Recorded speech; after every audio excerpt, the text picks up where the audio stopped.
नागपुर में चुनाव की सरगर्मियां तेज हो गई है और इसी विषय पर बात करने के लिए हमारे साथ भाजपा नागपुर अध्यक्ष दयाशंकर तिवारी मौजूद है। ये चुनाव प्रधानमंत्री नरेंद्र मोदी के चेहरे पे, देवेंद्र फडणवीस के चेहरे पे और यूनियन मिनिस्टर नितिन गडकरी के चेहरे पे और दयाशंकर तिवारी जी के चेहरे पे लड़ा जाने वाला है।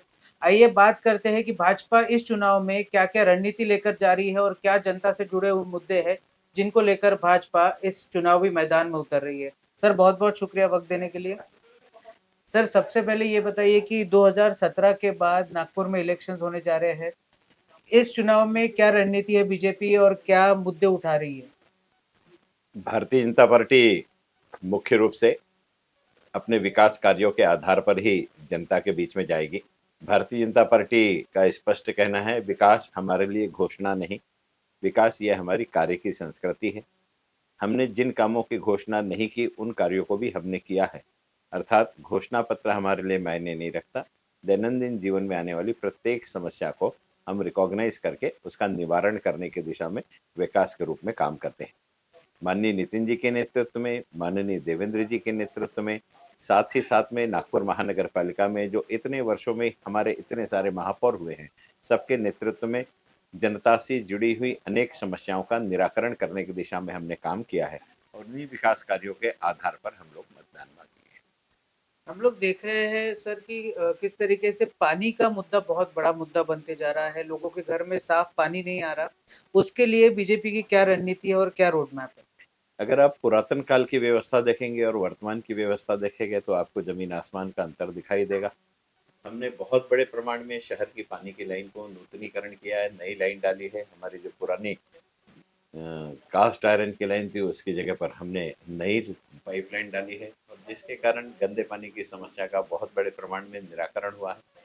एक मुख्य अड़चन जहाँ गंदे पानी की आती है वहाँ यही आती है कि अगर कोई व्यक्ति इलीगल कनेक्शन ले लेता है और इलीगल कनेक्शन लेते समय उसका कनेक्शन अगर कहीं सीवरेज के बीच में से चले जाता है तो वहाँ से वाटर कंटेमिनेशन का काम शुरू होता है और वो अनअसेस होता है, कारण वो इलीगल होता है, इसलिए ये अड़चन आती है।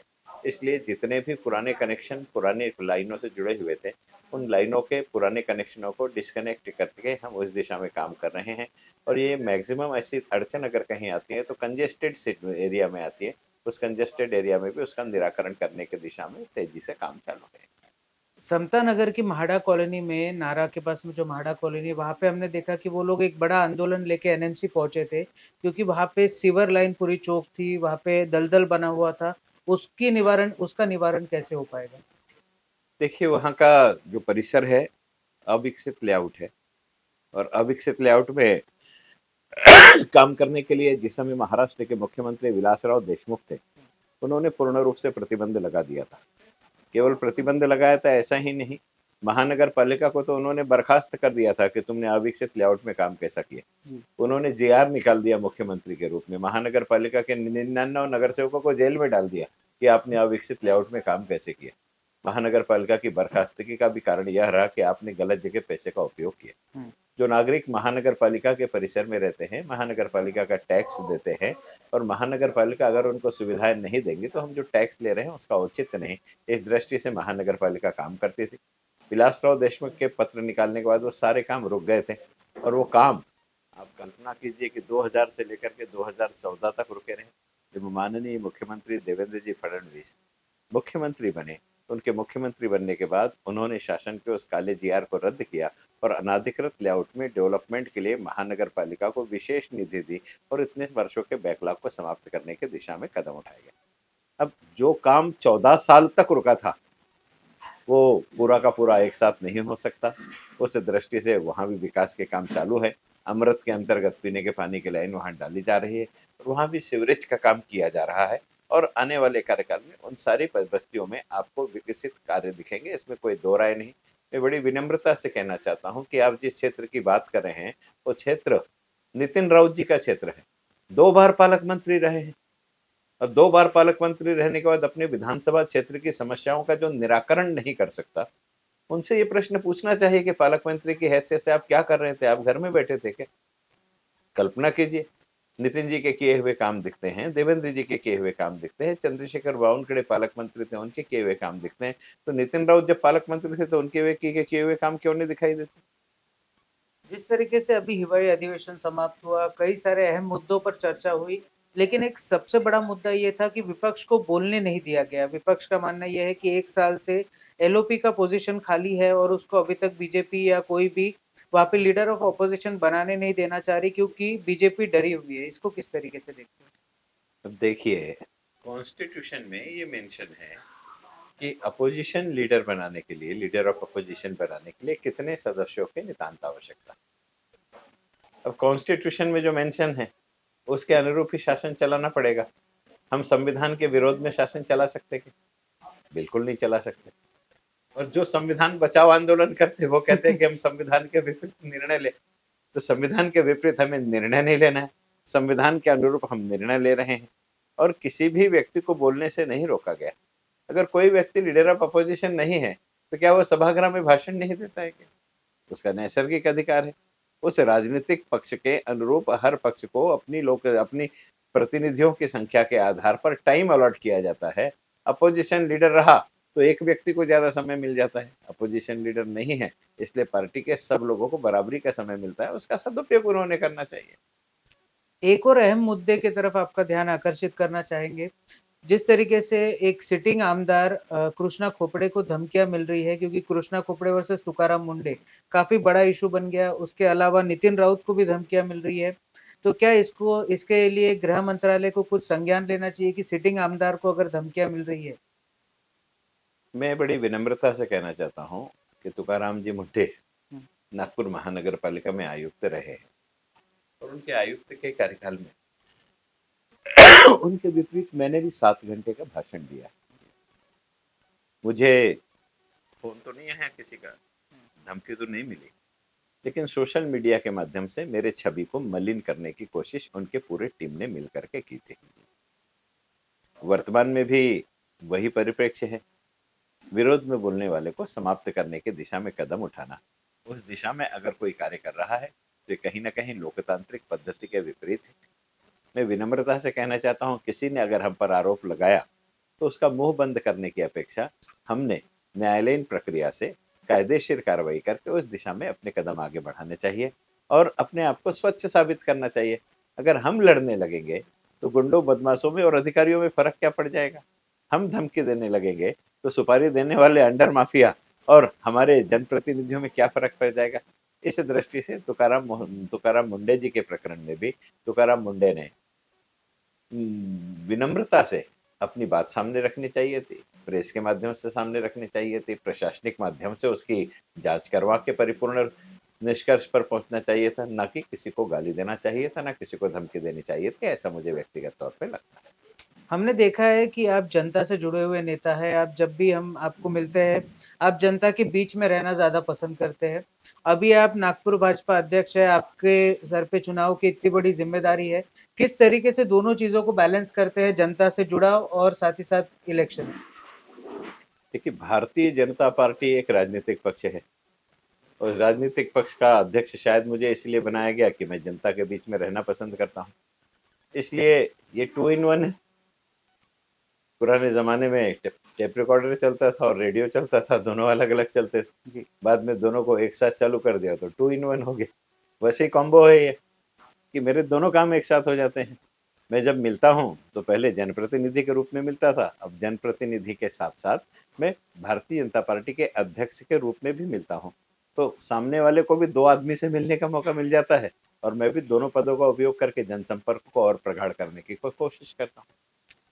सर इसमें आपके विपक्ष कुछ आरोप लगाते हैं कि दयाशंकर तिवारी जब प्रेसिडेंट नहीं थे तब उनका बर्ताव अलग था और अभी वो जब अध्यक्ष बन गए तो उनका बर्ताव अलग है, ना फ़ोन उठाते हैं, ना उनसे कोई बातचीत हो पाती है, ना कई बार उनसे जब मिलने भी जाए तो टाइम नहीं मिल पाता, तो इसे कैसे देखते हैं? आप अपना अनुभव बताइए। नहीं, मेरे लिए तो जैसा मैं कॉल करता हूँ वैसे ही होता है। मेरे स्वभाव में है कि अगर मुझे कोई कॉल आया और मैं अटेंड नहीं कर पाया तो मिस कॉल पे भी फ़ोन करके मैं बात करता हूँ। जी। किसी भी व्यक्ति के कॉल को आपने उठाया, उससे ज़्यादा वो आपको तब याद करता है जब उसके मिस कॉल को भी आप अटेंड करें। तो इस दृष्टि से मेरा स्वभाव है, मेरे पास अगर कोई अननोन नंबर भी आया है तो मैं उसको कॉल करके रिकॉल करके उससे बात करता हूँ। हाँ, रही बात मिलने नहीं मिलने की, तो नैसर्गिक रूप से अभी हमारे इंटरव्यू शुरू है, इस बीच में अगर किसी ने कॉल किया होगा बहुत बार सामने वाले से हम साक्षात्कार ले रहे हैं, तो उसकी बात बाहर नहीं जानी चाहिए, हमारे उसको डिस्टर्ब नहीं होना चाहिए इंटरव्यू देते समय। इसलिए गत 1 दिन में अगर इस प्रकार की कोई अड़चन हुई होगी, तो 1 दिन के बारे में मैं कहना चाहता हूँ कि अगर किसी को मेरे कारण 1 दिन के कारण तकलीफ हुई है और ये 20 तारीख तक ये स्थिति रहेगी कि हमारे साक्षात्कार शुरू है, बीच में किसी प्रकार से जो साक्षात्कार दे रहा है उसको भी डिस्टर्ब नहीं करना है और मैं फ़ोन चालू करूँ और उसके बाद बाहर जाए, ये कहीं न कहीं नैतिकता के विपरीत है। इस दृष्टि से 20 तारीख तक के व्यत्यय हो सकता है, लेकिन उसके बाद ये शिकायतें नहीं रहेगी। आखिरी 2 सवालों की तरफ बढ़ते हैं सर। बीजेपी कितनी कॉन्फिडेंट है इस बार के इलेक्शंस में और क्या लगता है कि बीजेपी कैसा परफॉर्म करेगी? बीजेपी 100% अपना महापौर बनाएगी, बीजेपी 100% बहुमत में आएंगी, बीजेपी की सत्ता महानगर पालिका में पुनर्स्थापित होगी। बीजेपी की पिछले समय 108 सीट थी, इस बार 120 प्लस का लक्ष्य लेकर के हम काम कर रहे हैं और जितने बड़े प्रमाण में जनता का प्रतिशत है, उसका ऐसा लगता है कि हम हमारा निर्धारित लक्ष्य को प्राप्त कर लेंगे। सर एक आखिरी सवाल थोड़ा कंट्रोवर्शियल हो सकता है। आपने कामठी का वो वीडियो देखा होगा फार्म हाउस वाला जिसको लेकर बीजेपी के ऊपर में बहुत सारे लांछन लगाए। क्या उसके बारे में कुछ स्पष्टीकरण आप हमारे दर्शकों को देना चाहेंगे? क्योंकि बहुत से बड़े-बड़े लोगों का नाम सुलेखाताई कुम्हारे ने लिया है उसमें। देखिए, राजनीति एक ऐसी जगह है कि जहाँ किसी के बोलने पर हम प्रतिबंध नहीं लगा सकते। मैंने वो वीडियो नहीं देखा है, इसलिए उस वीडियो पर तो मैं कोई कटाक्ष नहीं करना चाहता हूँ। लेकिन एक बात ध्यान रखना चाहिए कि राजनीति में किसी को भी आरोप लगाने से हम नहीं रोक सकते, लेकिन जनता ने उसकी तस्दीक करनी चाहिए, उसकी जानकारी लेनी चाहिए और सत्यता के दिशा में अपने कदम बढ़ाने चाहिए। इसलिए किसी एक व्यक्ति के वीडियो के आधार पर, किसी एक व्यक्ति के विचारों के आधार पर, किसी एक व्यक्ति के आरोप के आधार पर हम लोग किसी भी प्रकार से अंतिम निष्कर्ष पर नहीं पहुंच सकते। जाते-जाते अगर हमारे दर्शकों को बीजेपी की तरफ से आप कुछ कहना चाहें?